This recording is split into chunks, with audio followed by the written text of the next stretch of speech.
What up, beautiful people? Welcome back to the Made to Excel Fitness Podcast, a fitness podcast for you, by you. I'm your host, as always, Mark Torres. And in today's episode 27, I'm going to be debunking the American Glutton podcast.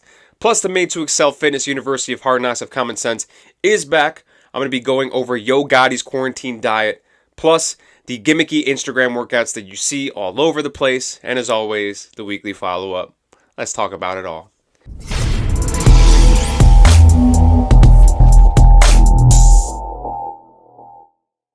What's up, everybody? Welcome to the show. It is Monday, September 7th. Welcome to the Made to Excel Fitness podcast. It's officially September, which means, in my opinion, we are firmly entrenched in the spooky season.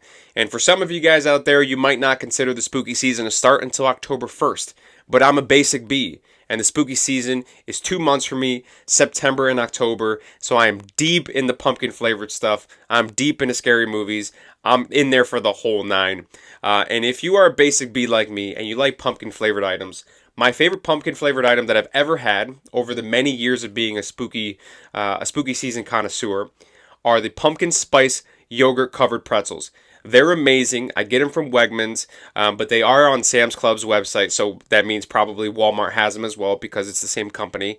And they're just the best. Like, I'm addicted to them. That's my downfall, 100%. So if you like pumpkin-flavored items, you're going to enjoy those. Hopefully you enjoy those. I'm not, just out here slinging bad information. And even if you want to dip your toes in the water, the pumpkin spice flavor of those pretzels is not super overwhelming. So it's a really good beginner spooky season snack for you guys out there. But that's my little side tangent. That is not what we're here for today. Today's episode is all about the American Glutton podcast, hosted by Ethan Suplee. For those of you who do not know who Ethan Suplee is, he's an actor who actually went viral at the beginning of this year because he looks vastly different than what he used to look like. So you would know him from My Name is Earl, American History X, Mallrats, and of course he played Louis Lastic in Remember the Titans. Hey, Louis Lastic, man, what happened to you? Man, I just gave your mama a piggyback ride and she weighs twice as much as I. But Ethan nowadays looks very different than what he did back then. So Ethan was at his heaviest 536 pounds. He actually says that in the podcast episode that I'm going to discuss today. And he's lost hundreds and hundreds of pounds. I actually Googled it. It said that the lowest that he ever was, according to him, was under 220 pounds, but he felt like he was too small. He didn't have enough muscle, so he's probably somewhere a little north of that now. But that's still hundreds and hundreds and hundreds of pounds, and he's kind of low-key jacked now. So he had this crazy transformation and went viral at the beginning of this year. And now he has the American Glutton podcast where he talks about health, fitness, and his weight loss journey. So this particular episode aired in early March. So this was right before coronavirus was hot in the streets. He had Shane Powers on the show. And Shane Powers is a former Survivor contestant and host of The Shane Show, which is a Los Angeles-based radio show / podcast. He talks about literally everything on that show. And on this episode of the American Glutton podcast, they both talk about their weight journeys a little bit of Ethan, a little bit of Shane. And they say a lot of these different things. So I got a bullet list here of things that I wanted to go over that they talk about in this particular podcast episode. And they kind of hop right into it. They kind of hop somewhere in the middle. So I'm going to try to rearrange them so it makes a little bit more sense. Shane immediately starts talking about his weight loss, but I want to backtrack a little bit because one of the things that Shane talks about, and he alludes to the fact that he had some trouble with his weight after leaving Survivor, the show, is that he loves carbohydrates, right? He loves anything sugary. He loves just carbs in general. And the one thing that he says is carbs is sugar, right? And Ethan says, yeah, carbs are basically sugar. They break down to be glucose. And Ethan is kind of mostly right.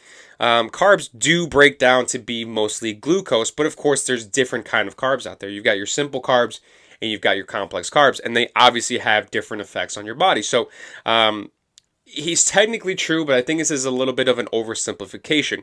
Kind of just comparing carbs to sugar is not necessarily completely true. So I think this is just a little bit of an error of words, because even going later into this very specific podcast episode that he's doing with Shane, he does talk about the differences between carbs. So he does kind of fix it later on. But just saying carbs is sugar is a little bit of an oversimplification. But then Shane goes on to talk about how much he loves sugar, and he loves Frosted Flakes and Starburst. And Ethan says, I would never touch either one of those things because I see my body as a machine.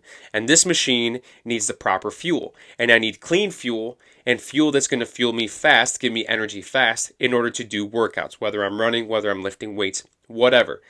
And Ethan is kind of half right here because when you talk about simple carbs and you talk about complex carbs, obviously the complex carbs, because he's staying away from Frosted Flakes and Starburst, which would be considered simple carbs, the complex carbs that he's talking about consuming, because he says he does consume hundreds of grams of carbs per day, the complex carbs are obviously going to be quote unquote cleaner fuel for him.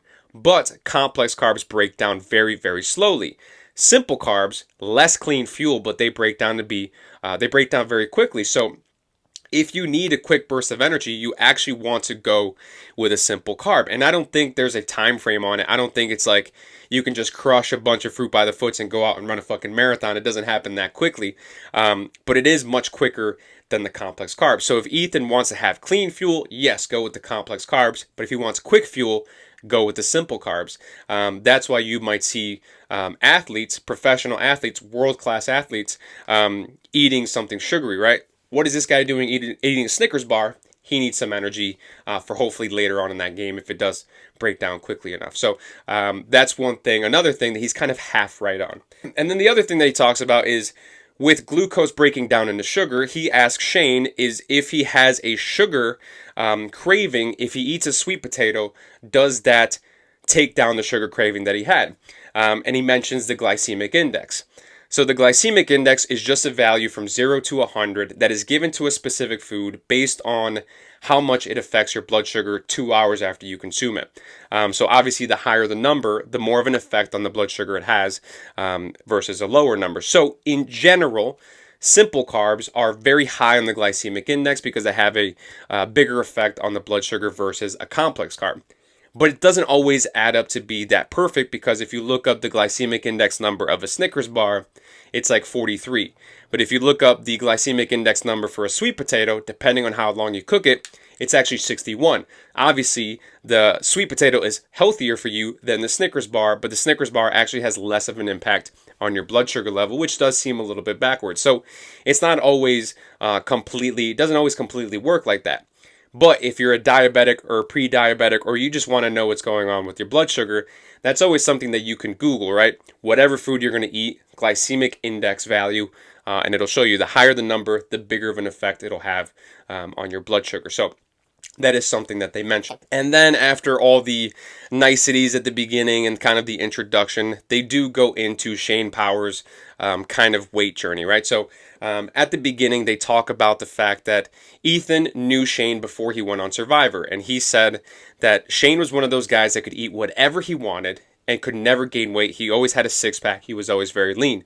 To the point that Shane even says, like, I used to eat 6,000 calories and I was good to go. And then he said that he went on Survivor. He was 157 pounds when he went on Survivor. And obviously he ate very little when he was on the show. And he came back at 139 pounds. Obviously slammed his face with food once he got off the island and gained some weight. And then later on down the road, he felt like he was struggling with weight a little bit more. So there's a little bit of a gap in his story. But later on in life, he felt as if he was a little bit overweight. Obviously, he seems like a small guy from the pictures that I've seen. So overweight for him is not anything super drastic. But he could feel it to the point where people around him were saying, maybe it's time to cut down on the weight a little bit. And he lost 40 pounds using intermittent fasting. And he says, I was doing 18 hours of no eating and then 6 hours of eating, and that worked really well. And then I eventually progressed to 20 hours of no eating and 4 hours of eating, and sometimes I even go as far as doing 36 hours of no eating. So in that little story that they had there, there's a lot to dissect. So at the very beginning, Ethan and Shane talk about how Shane was able to eat so much and gain no weight, and Shane says 6,000 calories. I don't think that that's probably the truth because in order for you to eat 6,000 calories and not gain weight, you either have to have a superhuman metabolism or you have to be burning tons and tons of calories. Like that's borderline Michael Phelps level of calories burned. Maybe Michael Phelps is a little bit more, but this is the most decorated Olympian of all time and some dude that was on Survivor. They kind of don't match up. So I don't think that that's necessarily the true number. This is probably more so like I've been watching this true crime show, and this lawyer got put on trial for a conflict of interest. And the opposing lawyer says, I don't think this lawyer is doing anything maliciously. I don't think that they're lying to us, but this is one of those situations where if you ask a drunk person if they're drunk, of course they're going to say no. They're too close to the situation to know any better. Somebody who has a conflict of interest probably doesn't see that they have a conflict of interest because they're too close to the situation. Same thing here. Probably just a little bit of an overestimation, saying I used to eat 6,000 calories. Probably not the case. That's a very drastic number to not ever had any weight gain if you were really consuming 6,000 calories. And then when they talk about going on Survivor, obviously Shane lost a ton of weight on Survivor. He says, I used to eat rice every once in a while, then I ate some ants, and then I ate a part of a snake. So he had very little food on the show, and obviously when he came back, food was a luxury to him, and he was slamming his face with a bunch of different things. So obviously he gained weight, and I don't think he goes into specifics as to how much weight he gained, how long he had that extra weight, but it seemed like he was making it seem like he never really recovered from what he was prior to the show, after the show. And what Ethan says is, he says, I think that maybe what happened is your body was in starvation mode for so long that when it had food, it said, let's make some new fat cells so we can store extra food just in case that we starve again. So Ethan is kind of suggesting the fact that Shane made new fat cells. Now, there's no conclusive evidence that this is actually a thing. A lot of times, a lot of older studies show that fat cells are a set point and you can't grow anymore. Now, there's some new studies that suggest that maybe you can, but at best, the science is inconclusive. There's no way to know for sure if it is possible to gain fat cells. But what I think is more of an issue here is the fact that when you have a struggle with weight, it's very hard to pinpoint exactly where things are going wrong. It's usually a multitude of things. So the one thing that Shane talks about was that when he was a younger guy, he used to play basketball a lot. He was very active. He was probably expending a lot of calories. Now he hosts a radio show. He plays video games for multiple hours of a day. Those are two very sedentary activities. So he's not burning as many calories as he was. And obviously your relationship with food changes if you don't have it for, a month long. So he probably came back off the island and was over consuming for a long period of time, and obviously was gaining weight in that scenario. Does it make his weight gain a little bit easier now that he's had a long time of no starvation? Maybe, possibly, but in order to say it was because you gained fat cells, once again, is a bit too much of an oversimplification. There's probably a couple more things. There's a little bit more nuance than that. So that's another thing that was a little bit iffy. And all of you guys listening to this show right now will probably never experience this, but people that are like top level bodybuilders, they obviously have to get very, very, very, very lean for the show in order to do well. So they have to cut their calories by a lot. They're borderline starving. Of course, they're eating probably more than Shane was eating on the island, but they're at a very low calorie, that are very low weight. They're starving. So once the results are in, they do the show, they get their place, whatever their place is. After the show's over, a lot of times they go and they do the same thing that Shane did, and they gorge themselves with food. And they have this kind of like sharp decline in weight due to the show, and then a sharp incline in weight after the fact. So what a lot of bodybuilders have started to do is do this thing called reverse dieting, where they add calories back into their diet slowly, so they have a little bit more of a more shallow of an incline versus a steep incline after the show is over. And that tends to be a healthier way of going about it, so that you can manage your weight a little bit easier. So obviously Shane was on like episode or season 12 or 13 of Survivor, and now we're on season 41 or 42. So this is a long time ago. Probably reverse dieting wasn't a thing or even that well known back then. So it totally makes sense that he did that. And last but not least, Shane talks about the fact that the reason that he does intermittent fasting is because he wants to still eat the foods that he wants to eat. He talks about the way that Ethan eats looks borderline miserable to him, which I totally understand, because Ethan is very meticulous. He counts his calories. He's very like the traditional healthy person. That's what Ethan is now, which totally makes sense. If he wants to be the best version of himself, totally do that. But Shane's like, I try to push off eating for so long just so I can eat something that I really enjoy eating. I don't want to be miserable when I eat. And obviously, if Shane just made a diet plan where he's in a caloric deficit and he can still eat those things but still have a majority healthy diet, he could achieve the same goals without having to starve himself for so long. But he maybe doesn't know how to maneuver those avenues right now. So that's another thing. There's a lot of like weird intricacies of this podcast. And the other big thing that I saw with this podcast is this idea that Ethan sees himself as a machine and his machine needs fuel. And the metaphor holds up because a car doesn't go without gas. We don't go without calories. So it does make sense. The metaphor does hold up. But at the end of the day, you and I are not machines. You and I are not robots. We're human beings with feelings and emotions and friends and family. So, of course, there are foods that are quote-unquote good fuel and quote-unquote bad fuel. But at the end of the day, fuel is fuel. If you have more good fuel than bad fuel and you're in a caloric deficit, that's really all you need to make progress.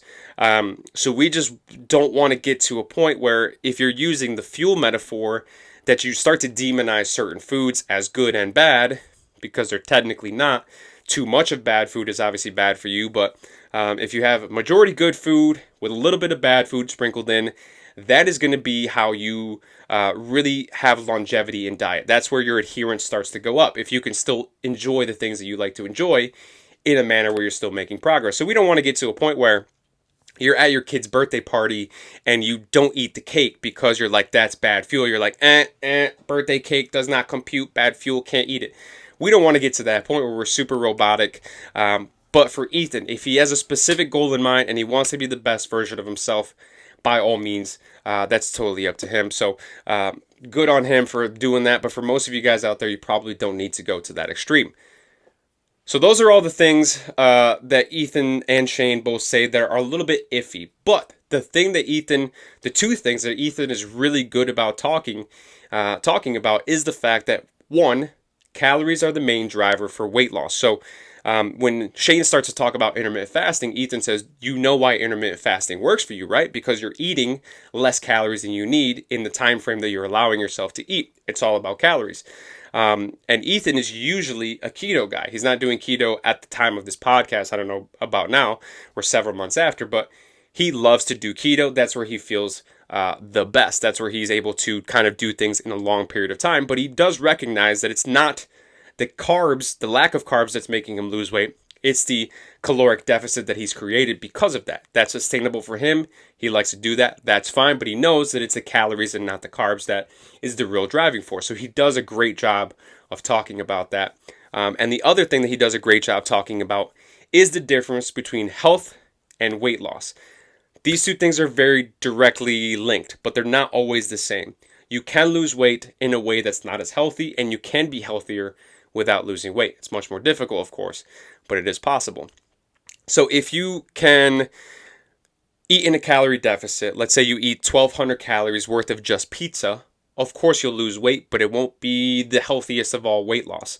So of course you want to try to do it in a way where you're healthy and you're losing weight. That's the kind of ultimate goal. But I talk about calories so much is because people get so bogged down in the details. Are carbs good for you? How much protein should I have? Should I have fats in my diet? You get so bogged down in the details that you forget that none of that matters if you don't have a calorie deficit. You can't lose weight unless you have a calorie deficit. So, of course, that's the most important thing. But if you start to lean too much the other way and you focus on a calorie deficit and not your health, that could be detrimental as well. But, sometimes just sticking your foot in the door is the catalyst that you need to make progress in the right direction. So just losing 10% of your body weight, which doesn't seem like a lot, but if you're a 200-pound person, that's 20 pounds. If you're a 150-pound person, that's 50 pounds. So it is a decent amount of weight loss. But just that 10% weight loss is better for your heart, better for your self-esteem. You have less stress in your joints because you're carrying less weight. You can sleep better. You're less stressed. All these different things come from just losing 10% of your body weight. So if you can't do the healthiest weight loss that you can right now, just starting a weight loss journey and hoping and working towards adding the healthy aspects of it after the fact might be the way to go for a lot of people, as opposed to trying to do too much at once. So just something to think about. Those two things are definitely separate. They're very closely linked a lot of the times, but you can lose weight in an unhealthy way. hopefully you can do them together. But losing weight first and then worrying about everything afterwards could be an option for a lot of you guys out there if you're struggling adhering to a plan. So I call it Debunking American Glutton Podcast, but everything that Ethan Suplee says in this show is like a very minor error, and it pales in comparison to something like Mark Wahlberg, who's pushing this narrative that his friend is, fasting for 6 days out of the week and eating the seventh day. Somebody that can see that could potentially try it, and that could be potentially harmful to their health. Ethan, when he talks about this, is like, that works for you, this works for me, this is anecdotal, I don't know for sure, right? He's talking about himself, and he's talking about these different instances that may or may not work, and that's really where the truth is, versus Mark Wahlberg pushing like, hey, buy, the Be Strong blood flow bands. It's a little bit different. So, American Glutton Podcast, if you want to check it out, of course. But that wraps up that portion of the show. Now we're on to the Made to Excel Fitness University of Hard Knocks of Common Sense. Mark Torres, Made to Excel Fitness University of Hard Knocks of Common Sense. So there's 2 things on the syllabus today. The first is this article from GQ.com, and it's called The Real Life Diet of Yo Gotti, who used quarantine to get serious about fitness and nutrition. So Yo Gotti's a rapper, and apparently he got real fit over quarantine, which is the exact opposite of what everybody else did, especially me. So I'm going to read the introduction of this and some of the questions that they asked him, because I think the way that he approaches it is a really good approach for a lot of people. So Yo Gotti used to be a picky eater, not anymore with a few exceptions. Asparagus, Brussels sprouts, and kale, especially kale, are still tough to swallow, he says, but the rapper is committed to his new diet and exercise routine, which he started last October and doubled down on during quarantine. Gotti says he's lost 40 pounds this year, though that isn't his main priority. In fact, his trainer encouraged him to stop looking at the scale and instead focus on a broader goal, feeling healthier and more energetic. It took a while for Gotti to adopt this mindset, one that's less connected to specific numbers, but he's there now, he says. The new regimen has been a net positive. He runs with his trainer, he bikes, he boxes, and he sticks to proteins and greens. And when he wants a cheat meal, particularly his mother's cooking, he's still going to eat that cheat meal, just with smaller portions, and he's not going to feel bad about it.